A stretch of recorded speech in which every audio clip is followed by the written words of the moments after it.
जमात शाहरूम, माहौल का मुताला हिस्सा अव्वल, सबक नंबर 10। लिबास। लिबास यानी कपड़े जो हम पहनते हैं। इंसान की बुनियादी ज़रूरतों में से एक लिबास है जो आज हम पढ़ेंगे। एक कपड़ा लेकर उसे अज्जे के नीचे देखिए। आपको क्या नज़र आता है?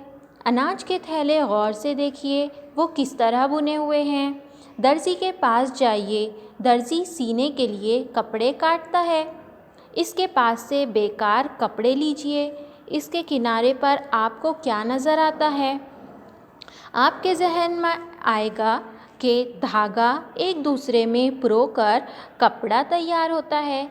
धागे एक दूसरे में पिरोना यानी बुनना।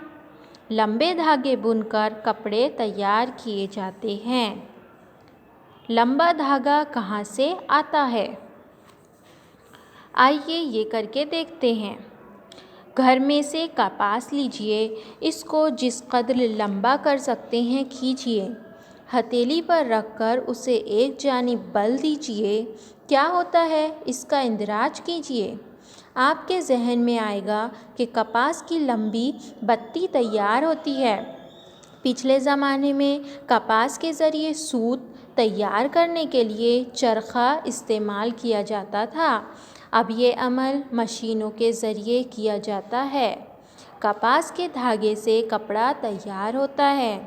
कपास के अलावा और किस चीज़ से कपड़ा तैयार होता है, आगे हम देखेंगे। क्या आप जानते हैं हमारे मुल्क को आज़ाद करने के लिए महात्मा गांधी ने अवाम में स्वदेशी चीज़ें इस्तेमाल करने की तहरीक चलाई। इसके लिए उन्होंने सूत काटने के लिए चरखे का इस्तेमाल किया। मुल्क भर में सूत काटने के चरखे, बोर्ड बनाने, स्वदेशी चीज़ें इस्तेमाल करने का पैगाम दिया।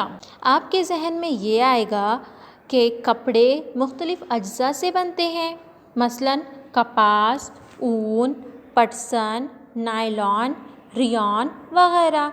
इनमें से कुछ के ज़राए नबातात हैं और कुछ के ज़राए मुख्तलिफ़ हैं। दुकानदार के पास से लाए हुए कपड़ों के नमूनों को एक जगह जमा कीजिए। नायलॉन और रियान कोल तार जैसी शय से बनते हैं, लेकिन कोल तार का असल ज़रिया कौन सा है? कोल तार को डामर भी कहते हैं।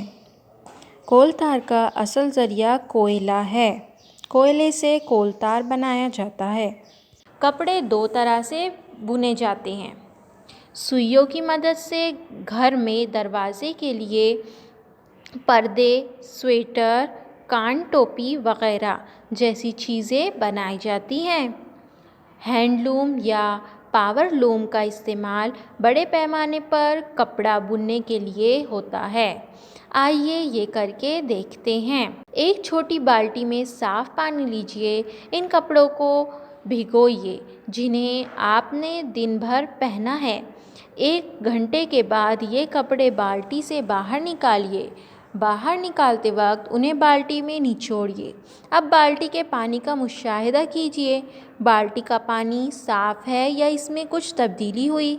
आपके जहन में आएगा कि जब हम कपड़े इस्तेमाल करते हैं तो वो मैले हो जाते हैं, तो बाल्टी का पानी भी मैला यानी गदला नज़र आएगा। आपके घर में कपड़े किस चीज़ से धोते हैं?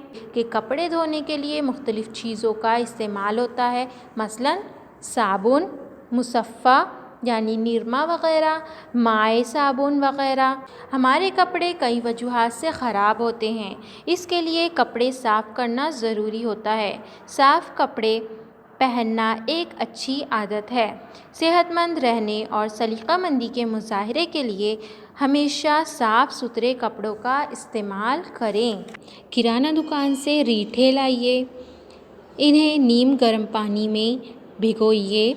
इस पानी को हिलाइए, देखिए क्या होता है। कपड़े धोने का सोडा नीम गर्म पानी में डालिए और पानी को हिलाइए, देखिए क्या होगा। अब इस पानी में कपड़े भिगोने के लिए छोड़ दीजिए।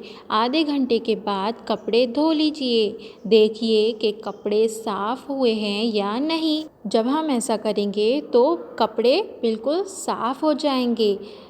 रीठा, सोडा, हिंगनबेट, चुनखड़ी वगैरह का इस्तेमाल कपड़े धोने के लिए किया जाता है। ये सब कुदरती चीज़ें हैं जिनसे हम कपड़े धो सकते हैं।